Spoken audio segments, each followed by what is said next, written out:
आपको उत्तर से।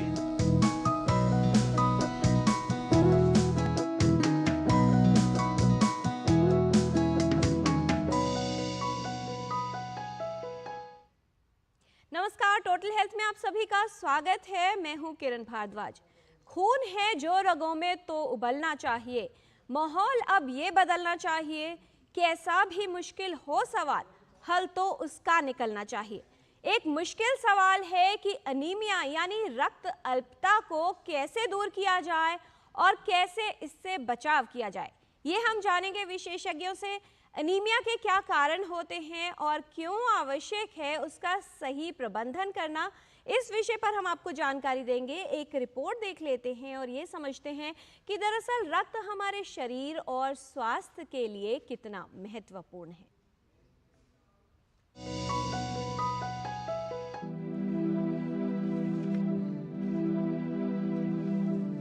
अनीमिया यानी शरीर में रक्त की कमी हो जाना, ये बेहद आम समस्या है। अनीमिया से प्रभावित व्यक्ति में थकान महसूस होना, त्वचा का पीला होना, हाथ पैर ठंडे होना और कमजोरी जैसे लक्षण महसूस होते हैं। आयरन की कमी अनीमिया का एक बड़ा कारण है। शरीर में हीमोग्लोबिन एक आयरन युक्त प्रोटीन है जो लाल रक्त कोशिकाओं में मौजूद होता है। अनीमिया से ग्रस्त व्यक्ति के शरीर में हीमोग्लोबिन का स्तर सामान्य से कम रहता है। शरीर में आयरन की कमी के कारण कई गंभीर बीमारियां होने का खतरा बढ़ जाता है, जिनसे बचाव के लिए सावधानी जरूरी है। भारत में हर आयु की अधिकतर महिलाएं अनीमिया से ग्रस्त हैं। गर्भवती महिला में खून की कमी गर्भस्थ शिशु के लिए भी खतरा बन सकती है। अनीमिया की समस्या हो तो उसका कारण जानकर उसे दूर करना आवश्यक है।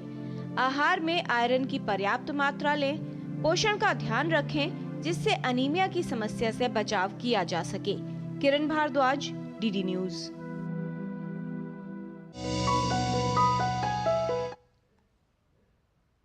अनीमिया की समस्या इसलिए और अधिक गंभीर हो जाती है जब ये महिलाओं में होती है, क्योंकि उनके स्वास्थ्य का प्रभाव उनके गर्भस्थ शिशु पर भी पड़ता है। अगर गर्भावस्था की महिलाओं की बात की जाए, किशोरियों में इसकी वजह से कई तरह की समस्याएं हो सकती हैं और यदि ये समस्या बच्चे में है तो उसका न सिर्फ शारीरिक बल्कि मानसिक स्वास्थ्य भी प्रभावित होता है। कैसे इससे बचाव किया जाए और यदि ये समस्या हो जाती है तो ऐसे में करना क्या है, कौन से वो लक्षण हैं जिससे ये पता चल सकता है कि किसी भी व्यक्ति में, महिला में या बच्चे में रक्त की कमी हो रही है, अर्थात एनीमिया हो रहा है, ये जानते हैं विशेषज्ञों से। इस विषय पर विस्तार से बात करने के लिए हमारे साथ स्टूडियो में उपस्थित है विशेषज्ञों का खास पैनल। उनसे आपका परिचय करा दें। हमारे साथ हैं डॉक्टर पियाली मंडल, पीडियाट्रिक हेमेटोलॉजिस्ट, प्रोफेसर हैं आप पीडियाट्रिक्स में कलावती सरन हॉस्पिटल से। हमारे साथ आज के डिस्कशन में शामिल हैं doctor Sujata Das, consultant and senior gynaecologist from Safdarjung hospital.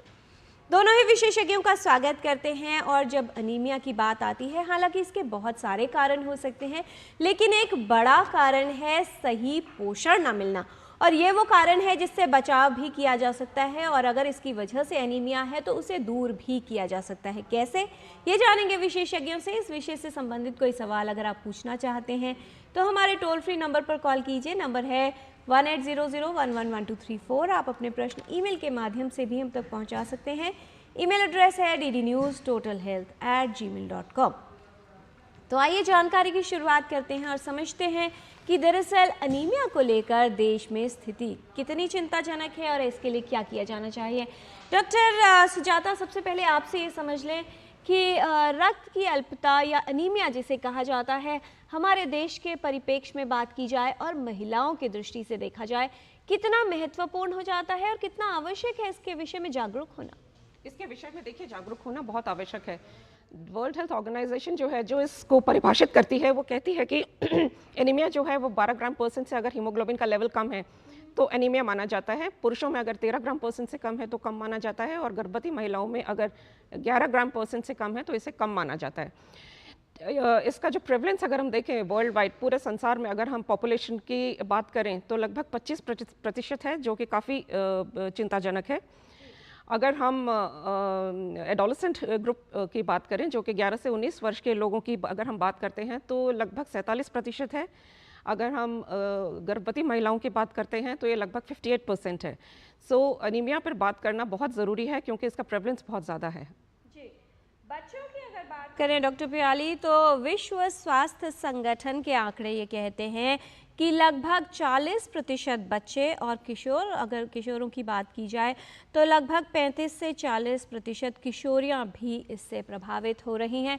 क्या सामान्य स्तर होता है शिशुओं में और बच्चों में, जिसमें ये माना जाता है कि हीमोग्लोबिन जो है नॉर्मल है, और किस तरह से स्टेजिंग की जाती है माइल्ड एनीमिया, मॉडरेट एनीमिया और सीवियर एनीमिया के लिए?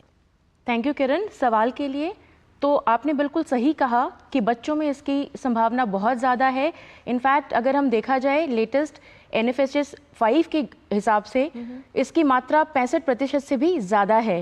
न्यूट्रिशनल अनीमिया कॉमन रहता है और 5 साल से कम के बच्चों में ये अधिकतर देखा गया है। और अगेन जब ग्रोथ फेज़ आता है, जिसे हम कहते हैं आम भाषा में टीनेजर, उसमें भी इसकी अनीमिया काफ़ी ज़्यादा पाया जाता है।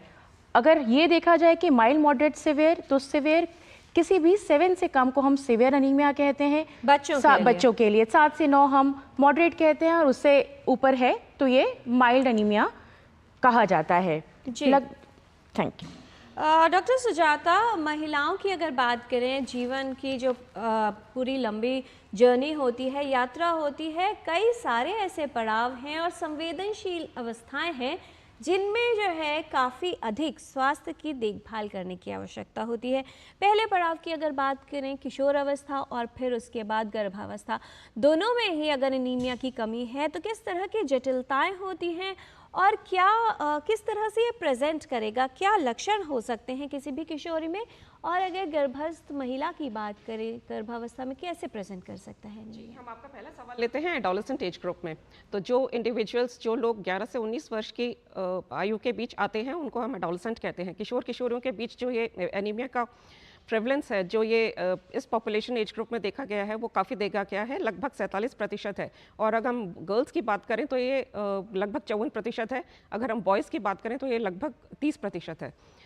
इसमें कई कारण हो सकते हैं, पीयर प्रेशर हो सकता है, फूड फैट्स हो सकते हैं, जो भोजन से रिलेटेड चॉइसेस हैं वो हो सकती हैं, अपने फैमिली साइकिल से ब्रेक होने लगते हैं, अपनी पसंद का खाना है जितना खाना है, बहुत सारी जंकिंग है फूड के लिए, और अवेयरनेस की भी ज़रूरत है कि हमें किस तरह का खाना लेना चाहिए, क्योंकि ये एक ऐसी स्टेज है जहाँ पे ग्रोथ एंड डेवलपमेंट जो है बॉडी का और माइंड का, वो तेज़ी से हो रहा है। सो डिमांड एंड सप्लाई में गैप नहीं होना चाहिए। ये एक बहुत ही क्लियर मैसेज है जो हम यहाँ देना चाहते हैं। दूसरी बात जो आपने महिलाओं के विषय में की, जो हमारी महिलाएं हैं, जो नॉन प्रेग्नेंट या प्रेग्नेंट महिलाएं भी हैं, उसमें आयरन की आवश्यकता बहुत अधिक होती है, क्योंकि जैसे जैसे शिशु का बढ़ना शुरू होता है, आयरन की ज़रूरत जो है वो बॉडी को ज़्यादा होती है। और अगर हम लास्ट ट्राइमेस्टर की बात करें, 7th, 8th and 9th month में, तो इसमें आयरन की आवश्यकता सबसे अधिक होती है।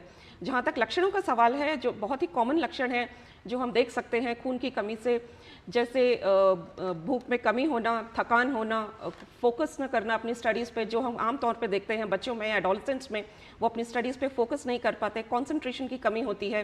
तो इस तरह की कई चीज़ें हैं जिससे आसानी से पता चल सकता है कि एनीमिया या खून की कमी की तरफ मरीज़ जा रहा है। जी डॉक्टर पियाली, बच्चों के स्वास्थ्य की अगर बात करें, जब शिशु का जन्म होता है तो जो पहले 1000 दिन हैं, 1000 डेज कहा जाता है, कि बहुत ही महत्वपूर्ण है, गर्भावस्था से लेकर और 2 साल तक मान लीजिए। आयरन डेफिशिएंसी की बात करें, कितना महत्वपूर्ण रोल आप मानती हैं, किस तरह से शारीरिक विकास में और मानसिक विकास के लिए महत्व होता है, ख़ास तौर पर लौह तत्व यानी आयरन का, और क्यों आवश्यकता है कि ऐसे समय में बच्चों की जो आवश्यकता है वो पूरी रहे, अर्थात उसमें जो लौह तत्व है, आयरन है, उसकी कमी ना हो? थैंक यू किरण। पहले के शुरू के इन 3 से 4-5 सालों में आयरन की ज़रूरत बहुत ज़्यादा होती है, क्योंकि एक तो बच्चा ग्रो कर रहा होता है। एक 2.5 से 3 किलो का बच्चा जो पैदा होता है, आप ये समझिए कि पहले 2-3 सालों में उसकी ग्रोथ बहुत ज़्यादा होती है, तो इसीलिए रिक्वायरमेंट काफ़ी आवश्यक होती है। और जैसा आपने कहा कि ये ना सिर्फ खून बनने के लिए बल्कि दिमागी विकास के लिए बहुत ज़रूरी है। ऐसे में अगर आयरन की कमी होती है या अनीमिया, जिसको हम 11 पॉइंट से कम HP को कहते हैं, ऐसे में बच्चे का फोकस करना, इरिटेबल रहना, चिड़चिड़ा रहना, खाना नहीं ठीक से खा पाना और रेस्टलेस लेग सिंड्रोम या मिट्टी का खाना या ऐसी जो पोषक तत्व नहीं होती हैं, ये सब बच्चे अक्सर लेते हैं। कारणों में देखा गया आयरन डेफिशिएंसी, एक तो जो माँ, क्योंकि ये एक लाइफ साइकिल है, माँ डेफिशिएंट होती है, माँ से वो बच्चा डेफिशिएंट होता है और ऐसे में जो माँ ब्रेस्ट फीडिंग करती है और आयरन की कमी उन मदर में होती है वो बच्चे में ट्रांसफ़र होती है। और 6 महीने के बाद अगर हम सही तरीके से कॉम्प्लीमेंट्री फीडिंग जिसको बोलते हैं कि ऊपरी खाना नहीं शुरू करते हैं जिसमें आयरन की मात्रा ज़्यादा हो, ऐसे में वो धीरे धीरे आयरन डेफिशिएंसी एनीमिया की ओर बढ़ने चला जाता है और बच्चे पढ़ाई में या ग्रोथ एंड डेवलपमेंट पे बहुत असर पड़ता है इसका जी। तो इसी कारण शुरू के 1000 दिन जैसा आपने कहा, आयरन की कमी ना होने देना बहुत बहुत ज़रूरी है। बहुत सारे ईमेल्स हमारे पास आ गए हैं। शिल्पा है, वो ये पूछ रही हैं डॉक्टर प्याली, उनके बच्चे की आयु है 8 महीने की, अभी तक इन्होंने कोई जांच नहीं करवाई है, अर्थात इनको नहीं पता है कि उनके हीमोग्लोबिन का स्तर कैसा है, लेकिन इन्हें ऐसा लगता है कि बच्चा बहुत सुस्त रहता है और जो उसके माइलस्टोन्स हैं वो भी डिलेड हो रहे हैं। क्या ये जानना चाह रही हैं, क्या ये अगर आयरन की कमी है उसकी वजह से भी हो सकता है, क्या करना चाहिए इन्हें? शिल्पा, थैंक यू सवाल के लिए। तो ये जो माइलस्टोन डिले आप कह रहे हैं एक 8 महीने के बच्चे में, मैं ये ज़रूर जानना चाहूँगी कि आपने क्या 6 महीने के बाद से इसको कॉम्प्लीमेंट्री फीडिंग, इसका मतलब कि पोषित आहार शुरू किया है? क्योंकि हम ये कहते हैं 6 महीने तक माँ का दूध सफिशेंट होता है, अगर माँ में आयरन की कमी नहीं है तो उसके ऊपर हमें ऊपरी खाना शुरू करना चाहिए। अगर आपने अभी तक नहीं शुरू किया या दूध की मात्रा बहुत ज़्यादा दे रही हैं तो उसमें आयरन डेफिशिएंसी होने की संभावना होती है। और अगर ऐसा आपको लगता है बच्चा सुस्त है, इरिटेबल है, खाना नहीं खा पा रहा है या डिले है, तो आपको अपने नज़दीकी डॉक्टर से मिलना चाहिए और जल्दी से जल्दी एक छोटा सा टेस्ट होता है जिसको हम CBC कहते हैं, कंप्लीट ब्लड काउंट, वो कराइए और अगर आयरन की कमी निकलती है तो ये सही मौका है इसको पूरा करने के लिए। जी, और ये एक महत्वपूर्ण संदेश भी है उन तमाम माताओं के लिए जो ये सोचती हैं कि जितना अधिक दूध बच्चे को पिलाया जाएगा उतना ही सेहतमंद होगा। 6 महीने के बाद उसको अन्य पौष्टिक आहार देना भी उतना ही आवश्यक है जितना स्तनपान कराना। डॉक्टर सुजाता, किस तरह से बताना चाहेंगी अगर किसी किशोरी में रक्त की कमी होती है, किस तरह की जटिलताएं या समस्याएं उसको हो सकती हैं? किशोरियों में रक्त की कमी होने के कई कारण हो सकते हैं। भोजन का प्रचुर मात्रा में न लेना, किस तरह का भोजन लेना चाहिए इस बात की जानकारी न होना, जंकिंग ऑफ फूड जो एक बहुत बड़ी चीज़ है, जहाँ जंक फूड की तरफ लोग बहुत तेज़ी से जा रहे हैं, ये एक बहुत बड़ा कारण है कि हमारे भोजन में पोषक तत्वों की कमी हो जाती है। इसके साथ ही एक बहुत ही इम्पॉर्टेंट फेज़ है जो जब मेंस्ट्रुअल साइकिल स्टार्ट होती है, तो ऐसे में किशोरियों की जो स्थिति है वो हमें जानना बहुत ज़रूरी है कि कहीं वो किसी समस्या से तो नहीं जूझ रहे हैं या अधिक खून का स्राव तो नहीं है या कोई और समस्या तो नहीं है जिसके लिए उन्हें तुरंत डॉक्टरी सलाह की ज़रूरत है। कुछ तरह की खून की जांचों की भी ज़रूरत है। तो इस तरह से कुछ जटिलताएं हैं जो हमें इस एज ग्रुप में स्पेशली विशेष रूप से ध्यान देने वाली बात है। जी, और फिलहाल एक कॉलर हैं, अरविंद हैं, उत्तर प्रदेश से कॉल कर रहे हैं। अरविंद जी, स्वागत आपका, सवाल पूछिए। महिलाओं में हीमोग्लोबिन लेवल कितना होना चाहिए? जी, सामान्य हीमोग्लोबिन का स्तर कितना होना चाहिए महिलाओं में डॉक्टर सुजाता? हालांकि आपने बता दिया है, एक बार फिर से बता दें। जी हाँ, जो हम वर्ल्ड हेल्थ ऑर्गेनाइजेशन की बात करते हैं उसके अनुसार 12 ग्राम % से कम नहीं होना चाहिए, अदरवाइज एनीमिया की तरफ पेशेंट जाता है। So this is important as far as pregnancy is concern. Pregnant महिलाओं में 11 ग्राम % से कम नहीं होना चाहिए। जी, एक और सवाल है, रजत हैं डॉक्टर प्याली, वो ये जानना चाह रहे हैं कि क्या इनके बच्चे को पाचन की समस्या रहती है, अर्थात जो पेट खराब रहता है, क्या अगर डाइजेशन ठीक ना हो उसकी वजह से भी अनीमिया की समस्या उत्पन्न हो सकती है? ऐसे में क्या करना चाहिए? हाँ, बिल्कुल सही कहा। जहाँ पे पाचन की दिक्कत होती है, अब पाचन की दिक्कत के कई कारण हो सकते हैं, या तो बार बार दस्तों का होना जिसके कारण पाचन की शक्ति कम हो जाती है, या फिर कोई और मैल एब्जॉर्प्शन की सिचुएशन में। ऐसे में अगर पाचन कम होगा तो शरीर में जो भी हम खाएंगे उससे आयरन की एब्जॉर्प्शन कम हो जाएगी, इसका मतलब वो शरीर में आयरन कम लेगा और जिसके कारण अनीमिया हो सकता है। और कई बार एक्सेसिव दूध लेने से काउज मिल्क एलर्जी एक इम्पॉर्टेंट है, जहाँ पे हमें लगता है कि नहीं दूध से काफ़ी अच्छा रहता है, पर ऐसा नहीं है। उससे भी कई बार धीरे धीरे रक्त का रिसाव होता है लैट्रिन के रास्ते, जिसके कारण अनीमिया हो सकता है। जी डॉक्टर सुजाता, गर्भवती महिलाओं की बात की जाए, एक महिलाएं एक चंक है जो सामान्य है, लेकिन क्योंकि गर्भावस्था है तो उनकी आयरन की रिक्वायरमेंट बढ़ जाएगी, और दूसरी वो महिलाएं जिनमें पहले से अनीमिया है। यदि ऐसा चंक आप देखते हैं जो एक महिला एनीमिया से ग्रसित है पहले से, अगर गर्भ धारण करना चाहती है, किस तरह के उसको सावधानियां रखने के लिए बताया जाता है? इसमें कई प्रकार की सावधानियां बरतने की आवश्यकता है, क्योंकि वो ऑलरेडी खून की कमी से ग्रसित हैं। तो ऐसे में जो शिशु गर्भावस्था के दौरान जो शिशु की ग्रोथ है और जो डेवलपमेंट है उस पर काफ़ी असर पड़ता है। कई बार ये देखा गया है कि प्रसव से पहले या प्रसव के दौरान या प्रसव के बाद भी खून की कमी की वजह से कई तरह की जटिलताएं और समस्याएं गर्भवती महिलाओं को देखनी पड़ती हैं। अगर हम प्रसव से पूर्व की समस्याओं के बारे में बात करें तो बच्चे की जो ग्रोथ है, जो बढ़त है, वो ठीक प्रकार से नहीं होती है। हो सकता है कि खून का स्राव प्रसव से पहले भी शुरू हो जाए। प्रसव के दौरान भी अधिक खून का स्राव होने की वजह से खून की कमी जो शरीर में है वो बहुत इंपॉर्टेंट है, जो हमें ध्यान में रखनी चाहिए।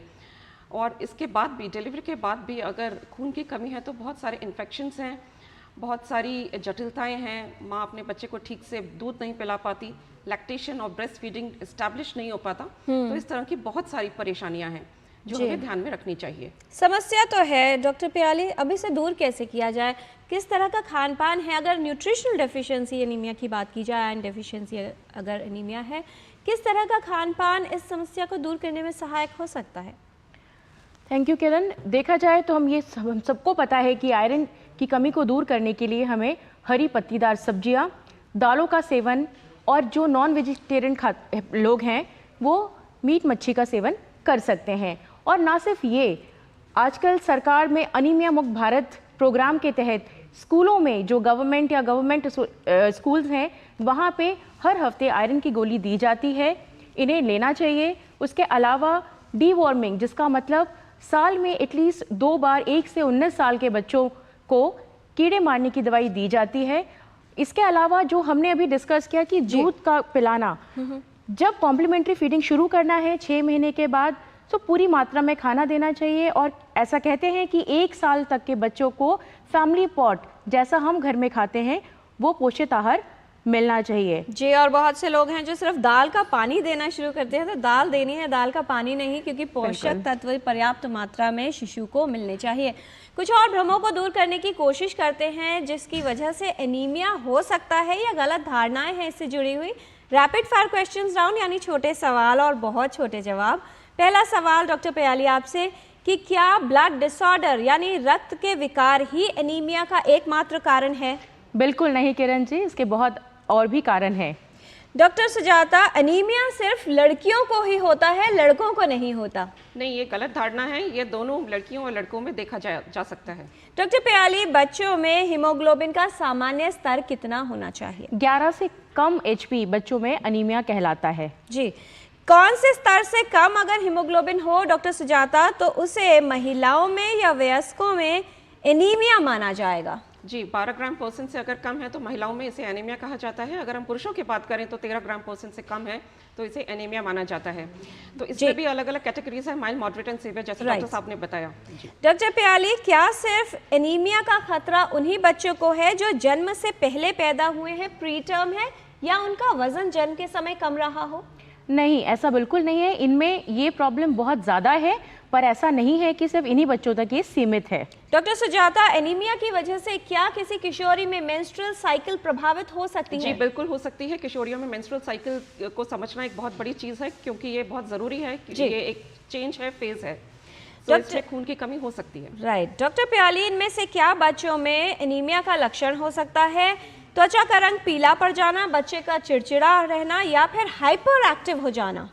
ये सारी समस्याएं अनीमिया के साथ देखी गई हैं, और ये मानना है कि अनीमिया सिर्फ अनीमिया नहीं है, ये बहुत सारे शरीर के अंगों को प्रभावित करता है, जैसे आपने अभी बताया। जी, क्योंकि रक्त को शरीर के लिए और स्वास्थ्य के लिए लाइफ लाइन कहा जाता है। डॉक्टर सुजाता, महिलाओं में अधिक थकान होना, बहुत अधिक गुस्सा आना या ऊर्जा का स्तर कम होना या बाल झड़ना, इनमें से क्या एनीमिया का लक्षण हो सकता है? जी बिल्कुल, ये सभी एनीमिया के लक्षण हो सकते हैं। इसके अलावा कंसंट्रेशन और फोकस में कमी और स्टडीज पे पूरा ध्यान न दे पाना किशोर किशोरियों के लिए, बच्चों के लिए, ये एक बहुत बड़ा कारण है। जी, एनीमिया की वजह से क्या बच्चे की रोग प्रतिरोधक क्षमता या इम्यूनिटी प्रभावित हो सकती है, और क्या सांस रोकना या ब्रेथ होल्डिंग स्पेल जैसे समस्या या लक्षण भी हो सकते हैं डॉक्टर प्याली? हाँ जी बिल्कुल, ये सारे लक्षण काफ़ी आम तौर पर देखे जाते हैं। ब्रेथ होल्डिंग स्पेल्स और इम्यूनिटी मतलब इन्फेक्शन का जल्दी पकड़ लेना और जल्दी से ठीक ना होना, ये सारे अनीमिया के लक्षण हो सकते हैं। आयरन की रिक्वायरमेंट या आवश्यकता गर्भावस्था के दौरान क्या बढ़ जाती है डॉक्टर सुजाता? जी बिल्कुल, बढ़ते हुए शिशु के लिए आयरन की अधिक मात्रा की आवश्यकता होती है, तो इस चीज़ का पूरा ध्यान रखना चाहिए। सिर्फ वही बच्चे एनीमिक होते हैं जिनकी माँ में खून की कमी या एनीमिया होता है डॉक्टर प्याली? नहीं, ऐसा नहीं है। हाँ, इसकी संभावना बढ़ जाती है क्योंकि जैसे एनवायरनमेंट में मदर है जिसके कारण उसमें कमी है, हो सकता है बच्चा भी उसी एनवायरनमेंट में पढ़ रहा हो, और उसके अलावा सही पोषण ना मिलना बच्चे को, ये भी एक बहुत बड़ा कारण है। बढ़ती उम्र की महिलाओं में क्या इसकी वजह से हार्ट बीट, दिल की धड़कन तेज होना, ऐसी समस्या हो सकती है डॉक्टर सुजाता? जी, ये एक लक्षण है खून की कमी का। इस चीज़ का भी हमें ध्यान रखना चाहिए। पोस्ट मेनोपॉजल वुमन या बढ़ती उम्र के साथ कई तरह की समस्याएं होती हैं, हमें एनीमिया भी हो सकता है, तो हमें ध्यान रखना है। राइट। क्या इस किसी भी आयरन सप्लीमेंट के साथ चाय या कॉफ़ी पीना उसके एब्जॉर्प्शन को कम करता है डॉक्टर प्याली? हाँ जी बिल्कुल, चाय, कॉफ़ी या किसी भी तरह का दूध का सेवन करना आयरन के एब्जॉर्प्शन को कम करता है। डॉक्टर सुजाता, बहुत से लोग ये मानते हैं कि यदि गर्भावस्था में माँ ने आयरन सप्लीमेंट्स लिए तो बच्चा काला या सांवले रंग का हो जाएगा, क्या ये सही है? जी नहीं, ऐसा बिल्कुल भी नहीं है, ये गलत धारणा है। डॉक्टर प्याली, वेजिटेरियन डाइट में प्रचुर मात्रा में आयरन नहीं मिल पाता, बहुत से लोग ऐसा मानते हैं। देखिए, आयरन की जो एब्जॉर्प्शन होती है वो नॉन वेजिटेरियन डाइट से ज़्यादा होती है, पर ऐसा बिल्कुल नहीं है कि नॉन वेजिटेरियन में ही आयरन की कमी पूरी हो सकती है। वेजिटेरियन डाइट अगर ठीक मात्रा में संतुलित आहार लिया जाए तो ये कमी दूर की जा सकती है। क्या कैल्शियम सप्लीमेंट के साथ आयरन लेना उचित है, और क्या कैल्शियम की तरह आयरन को खाली पेट लेना चाहिए डॉक्टर सुजाता? आयरन और कैल्शियम अगर आप ले रहे हैं तो कम से कम 2 घंटे का अंतराल दोनों गोलियों में होना आवश्यक है, क्योंकि आयरन का एब्जॉर्प्शन कैल्शियम के प्रेजेंस में कम हो जाता है। तो कैल्शियम एक आयरन इनहिबिटर है। और क्या खाली पेट लिया जाए? खाली पेट लेने से गैस्ट्राइटिस की समस्या अधिक हो सकती है, तो फूड एनहांसर्स के साथ अगर इसे लिया जाए, जैसे विटामिन सी है, नींबू पानी है, तो इसकी जो एब्जॉर्प्शन है वो अधिक हो जाती है। जी डॉक्टर प्याली, क्या सभी के लिए एनीमिया को दूर रखने का अच्छा उपाय ये है कि सब लोग आयरन सप्लीमेंटेशन पे चले जाएं? देखिए, ऐसा नहीं है कि सबको आयरन सप्लीमेंटेशन की ज़रूरत है, पर जैसे मैंने आपको बताया, अनीमिया मुक्त भारत के तहत बच्चों में और किशोरावस्था में और प्रेग्नेंट लैक्टेटिंग वुमेन को आयरन सप्लीमेंट के लिए लेना बहुत ज़रूरी है। इसके अलावा खाने पीने का ध्यान रखना, एक संतुलित पौष्टिक आहार लेना बहुत ज़रूरी है। जी, क्या अगर आयरन सप्लीमेंट या आयरन रिच फूड को खट्टे फल, सिट्रस फूड्स के साथ लिया जाए तो बेटर एब्जॉर्प्शन होगा? जी हाँ, इसका एब्जॉर्प्शन काफ़ी बेटर हो जाता है। सो इट इज़ रिकमेंडेड कि हम एनहांसर्स के साथ इस आयरन की गोली को या आयरन को लें। जी, क्या अनीमिया का कारण सही मात्रा में आयरन न लेना होता है या पाचन की समस्या भी हो सकती है? ये दोनों ही कारण सही है। सही मात्रा में आयरन का नहीं लेना और उसकी अगर हम मात्रा सही भी ले रहे हैं उसका एब्जॉर्ब नहीं हो पाना। जी, क्या संदेश देना चाहेंगी डॉक्टर सुजाता? आयरन स्टोर्स की बात होती है क्योंकि कहा जाता है कि यदि माँ में एनीमिया है तो शिशु जो है स्टोर्ड आयरन जो है वो कंज्यूम कर लेता है। आयरन स्टोर्स को कैसे बढ़ाया जाए? आयरन का जो हम जहाँ तक हम खून की कमी की बात करते हैं तो इसका एक ट्रीटमेंट है जो कि हमें कम से कम 1 या 2 महीने देना होता है। और इसके अलावा जो आयरन के स्टोर्स हैं जो रिप्लेनिश करने होते हैं, जिसका भंडारण बहुत ज़रूरी है, तो इसके लिए अतिरिक्त 3 से 4 हफ्ते की जो ट्रीटमेंट है वो ज़रूरी है, जो महिलाओं को दिए जानी चाहिए। डॉक्टर प्याली, क्या संदेश है आपका? कैसे बच्चों में एनीमिया की समस्या से बचाव किया जा सकता है, और यदि है तो उसका सही प्रबंधन करना कितना महत्वपूर्ण है? तो जैसा हमने कहा कि 6 महीने तक माँ का दूध ले और माँ को सप्लीमेंट करे आयरन के साथ। 6 महीने के बाद संतुलित आहार शुरू करा जाए जो कि आयरन से रिच चीज़ों से भरपूर हो, और उसके अलावा जैसा बताया कि हमें सप्लीमेंट करना है, शुरू के 1000 दिनों में इसका ध्यान रखा जाए और कीड़े मारने की दवाई समय समय पे दी जाए। बहुत धन्यवाद इस तमाम जानकारी के लिए डॉक्टर प्याली, डॉक्टर सुजाता, आप दोनों का ही बेहद महत्वपूर्ण जानकारी आपने दी है और ये भी बताया है कि किस तरह से अनीमिया की समस्या से बचाव किया जा सकता है। बहुत धन्यवाद आपका। और जब बात आती है स्वस्थ रहने की तो आवश्यक ये है कि अपने स्वास्थ्य को ठीक रखने के लिए छोटी छोटी बातों का ध्यान रखें। पोषण ऐसा वेपन माना जा सकता है, ऐसा स्तंभ माना जा सकता है जिस पर हमारे स्वास्थ्य की और स्वस्थ जीवन की इमारत टिकी होती है। इसलिए यदि आप स्वस्थ रहना चाहते हैं, रोगों से बचाव करना चाहते हैं, तो आवश्यक है कि अपने पोषण पर विशेष ध्यान दें और शारीरिक सक्रियता भी बनाए रखें। यदि आपको लगता है बच्चे में या महिला में कोई ऐसा लक्षण है जो अनीमिया की तरफ संकेत करता है और आपको लगता है कि शायद इसका कारण खून की कमी हो सकती है, तो ज़रूरी है कि उसका सही प्रबंधन कराया जाए। जागरूकता ही स्वस्थ रहने का एकमात्र उपाय है और प्रभावशाली भी है। स्वास्थ्य संबंधित जानकारी हम आप तक ऐसे ही पहुंचाते रहेंगे टोटल हेल्थ के माध्यम से। आज के कार्यक्रम में इतना ही। हमारी पूरी टीम को दीजिए अनुमति। नमस्कार।